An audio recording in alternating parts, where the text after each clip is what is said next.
J'aime bien faire des vidéos les soirs où tout est rouge sur les marchés de façon à pouvoir remettre un peu l'ensemble du marché dans le contexte actuel. Alors voilà, on peut avoir, ça peut être des journées où on peut avoir des doutes sur nos positions, des doutes sur la façon dont on gère nos portefeuilles. Donc on va faire un petit point là-dessus et je vais vous présenter ma watchlist, ma liste d'actions que je suis pour faire mes petites emplettes dans la baisse. C'est parti. Bon alors, tout est rouge en ce moment sur les marchés. On peut voir que le Nasdaq aujourd'hui fait moins 2,6% et la séance n'est pas finie, donc il y a quand même pas mal de panique. Je vous en avais parlé, moi, mercredi de ça, il y a 2 jours, j'ai dit, ah, j'aime pas trop, ça pue un peu là, quand ça casse les moyennes mobiles 200, ça revient juste en dessous, puis vous voyez, ça repart, mais c'est d'une précision à chaque fois comme ça, c'est précision chirurgicale. Sous la moyenne mobile 200, c'est revendu, donc en gros, il y a eu un rebond à peu près à la moitié du nouveau prorata, à peu près de la moitié de la descente. Et puis derrière, eh bien, ça repart à la baisse. Donc là, maintenant, il y a deux solutions. Soit on vient se recaler sur les niveaux là qu'on avait, et puis on vient stabiliser tranquillement, soit on va voir plus bas et on part plutôt sur un scénario à la 2022, c'est-à-dire que une bonne baisse des marchés, une bonne correction, mais tout ça, on ne le saura qu'à partir, je pense, aux environs du 2 avril, c'est là où les tarifs, normalement, rentrent en place se mettre en place au niveau des États-Unis. Voilà, donc dans l'attente, je pense que ça devrait être soit anticipé et que ça continue à la baisse à partir de la semaine prochaine. Sinon, voilà, ça peut peut-être se stabiliser, mais je pense qu'il est bon dans ces moments-là de lever les mains du clavier, de pas trop prendre de position, notamment les positions les plus risquées. Vaut mieux être spectateur qu'acteur dans ces moments-là. Enfin, c'est ma façon de faire. Moi, je sais que là, pour faire mes investissements du mois, par exemple, eh bien, je vais attendre après le 2 avril pour commencer à faire mes petites emplettes. Donc voilà, je continue quand même à acheter tous les mois. Ça, c'est vraiment ma façon d'investir. Mais les liquidités que j'ai placées suite à la revente d'une partie de mon ETF Monde en décembre, eh bien, j'attends vraiment, puisque là, quand ça casse comme ça, vraiment, j'aime pas. Et puis, je me replacerai soit vraiment sur des pics de baisse, des pics de panique, ou autrement sur des signaux de retournement. Voilà. Donc, mais je me presse pas. Vous voyez, ça fait déjà quelques mois que je suis sorti, pas en partie, hein, j'ai une petite partie des marchés. Et puis voilà, ma liquidité maintenant, elle est prête à être investie dans différentes choses. Alors, donc là, attention, hein, c'est pareil pour le CAC 40. Hein, je pense que là, les actions françaises, certaines commencent à recorriger aussi, mais bon, on est toujours sur ce support ici aux environs des 7900 là, donc voilà, il y a rien, hein, c'est pas, on l'a testé souvent, hein, on l'a testé le 11 mars, on l'a testé le 14 mars, voilà, tant que ça tient, pour le CAC, il n'y a pas trop de problème. Là, on vient quand même de casser la zone de neutralité sur le CAC 40, donc attention. Et ici, on n'a pas encore cassé la ligne de signal, mais on s'en rapproche. Et là, la bleue n'a pas encore croisé la rouge, mais on est peut-être sur une fin de tendance, au moins au format journalier. Et comme je vous disais il y a 2 jours, on aura beau dire, là, il y a eu quand même une petite correction des marchés américains, les capitaux sont aussi partis vers l'Europe, mais s'il y a une grosse panique sur le marché américain, je pense quand même que les indices européens seront emmenés. C'est que mon avis, hein, mais voilà, je pense que tout sera emmené et tout corrigera, voilà. Puis après, on verra ce qui repartira le mieux. Donc moi, la liste que j'ai fait, donc là, en ce moment, je vais faire un petit peu d'achat sur FDJ. On en parlait récemment. Donc là, je vais rentrer, je sais pas, une petite action par semaine. Voilà, je vais vraiment tranquillou, hein, tant qu'on est entre les 29, les 27 et les 30, 27, 30, 31 par là, je commence à me faire une position. Je vais rentrer tranquillement dessus. Voilà, ce sera pas une grosse position dans mon portefeuille. Et puis, je vais la construire gentiment. Et puis, bah, j'ai envie de reprendre du ABC Arbitrage aussi, parce que c'est une boîte qui fonctionne, enfin, que je suis depuis longtemps, notamment avec les interviews de son PDG, Monsieur Séolin. Et puis, voilà, c'est une boîte que j'aime bien, voilà, je trouve qu'elle est bien gérée par exemple, dans son versement de dividendes. On cherche pas absolument à verser toujours du dividende croissant. Les années où ça marche, eh bien, on verse plus. Les années où ça marche moins, eh bien, on verse moins. Et puis, voilà, je la trouve bien, quand on l'ajuste en société de rendement.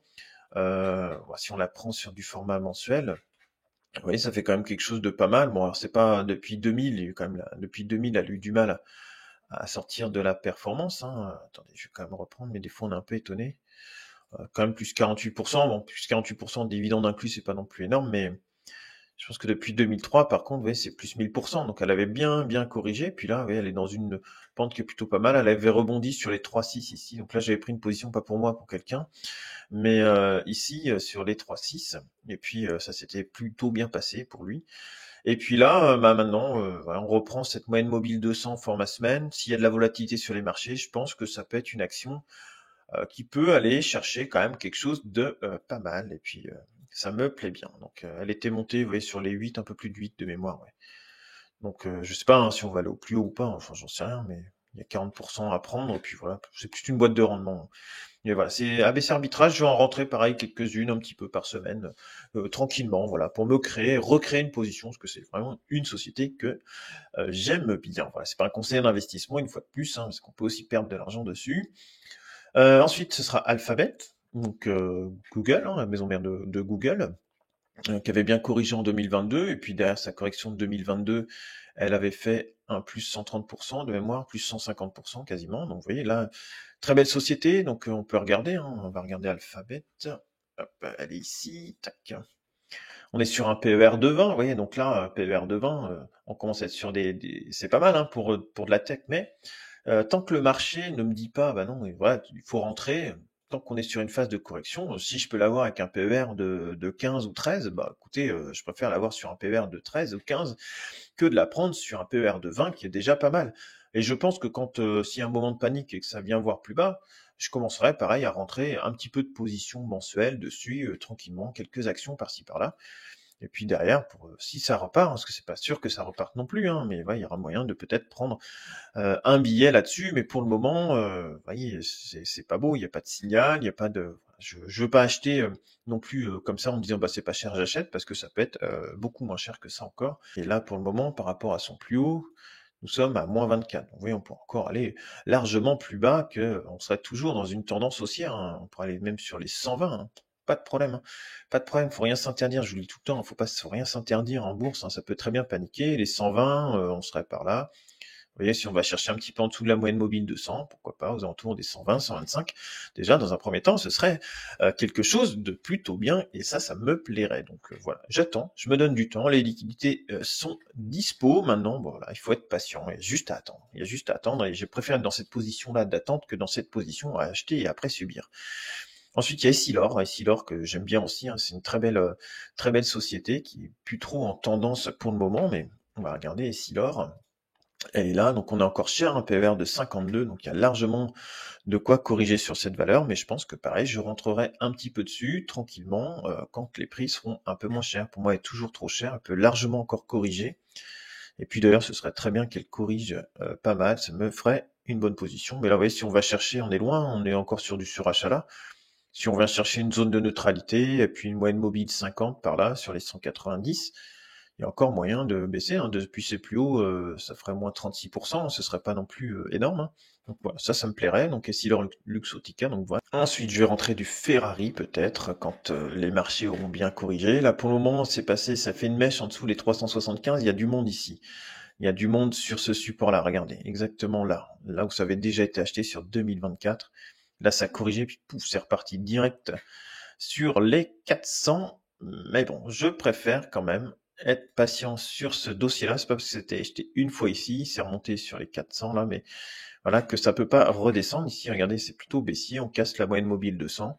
Donc voilà, une fois de plus, c'est une boîte qui a fait c'est une très belle société, hein, mais elle a fait une grosse tendance, elle prend 148% en 2 ans. Vous voyez? Donc pourquoi pas recorriger de la moitié de cette valeur-là?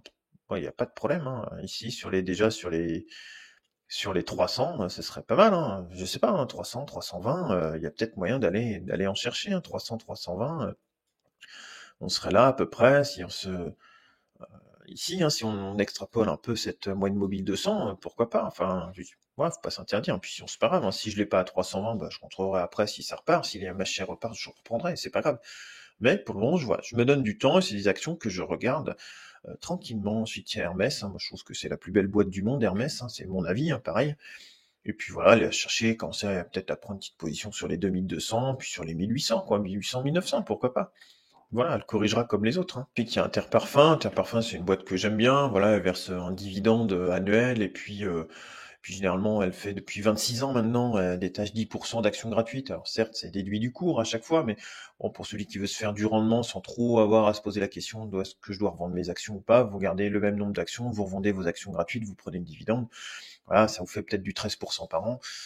C'est plutôt pas mal. Et puis, bah, il y a des années où ça vous verse plus parce que c'est en fonction du prix de l'action. Donc, si vous avez 10 actions gratuites, je sais pas, à 40 balles, ça vous fait 400 euros sur l'année. Si vous avez, par contre, les années où c'est à 60, 70, je trouve que c'était monté pendant les 70, bah, ouais, ça vous fait 700 euros. Donc, ça vous fait des revenus qui fluctuent, hein, mais voilà, ça peut aussi vous faire quelque chose de pas mal. Puis, certaines années, si vous préférez garder, bah, vous pouvez aussi garder les actions que vous avez reçues. Donc, ça, c'est quelque chose que j'aime bien. Donc là, je pense que si ça corrige un peu, bah pareil, je vais reprendre d'abord sur les 38, puis après je reprendrai sur les 34 tranquillement. J'irai tranquillement dessus. Après, il faut quand même voir qu'on est sous la moyenne mobile 200 depuis un petit bout de temps maintenant, hein. Et puis que bah plus ça va aller, plus ça va s'aplatir, voire même notre moyenne mobile 200, elle va baisser, hein. Donc voilà, je préfère être vigilant sur le dossier. Faudrait pas qu'on ait trop cassé la tendance de long terme à rester dans des valeurs comme ça. Faudrait pas que, c'est rien d'ici, on a croisé quand même entre la rouge et la bleue, on a croisé. Ça fait quand même depuis septembre 2023 que ça fait absolument rien, hein. Absolument rien depuis septembre 2023. Vous voyez, ça fait ça fait plus d'un an et demi. Elle ne fait plus rien depuis plus d'un an et demi, cette action-là. Et pourtant, les résultats sont bons, mais il y a personne dessus pour le moment. Il y a personne, il n'y a pas trop d'acheteurs dessus. Donc, je pense que si ça descend, qu'il n'y a pas trop d'acheteurs, eh bien, je vais mettre ces zones-là à profit. Regardez sur les 34. Là, ici, c'est cette ancienne résistance, pourquoi pas.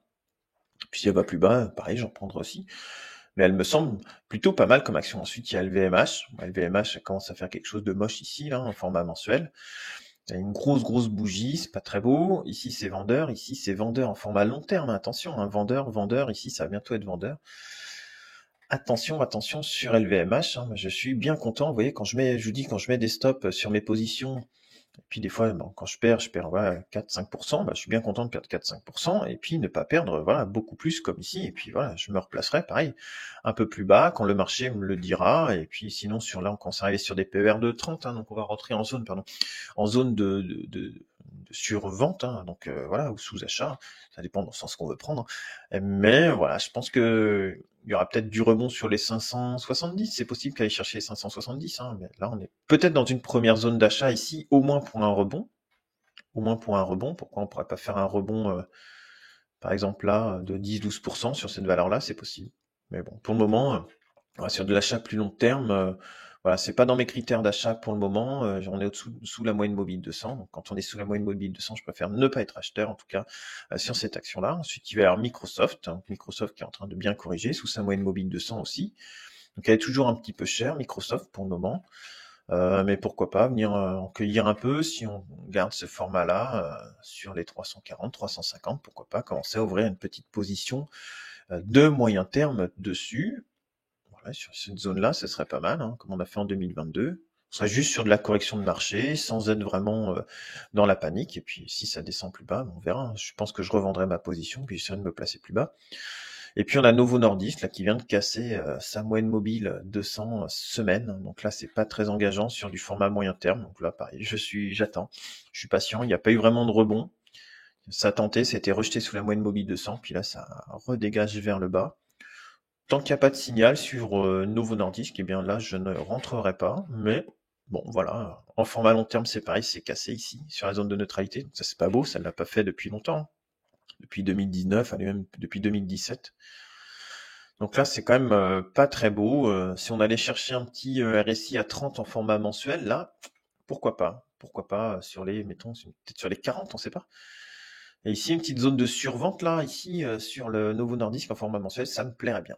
Et comme d'habitude, tu trouveras 2 autres vidéos sur le côté en lien avec l'investissement sur ma chaîne. N'hésite pas à y jeter un coup d'œil, t'abonner, me mettre un like, un commentaire, ça fait toujours plaisir. Et puis, si tu veux me filer un petit coup de main, n'hésite pas, il y a un bouton rejoindre sur la page d'accueil de la chaîne. Voilà, c'est 1,99 €. Tu auras un petit badge personnalisé. Tu pourras voir certaines de mes vidéos en avance et puis des vidéos exclusives. Et puis, très bientôt, les lives dès que nous serons assez nombreux.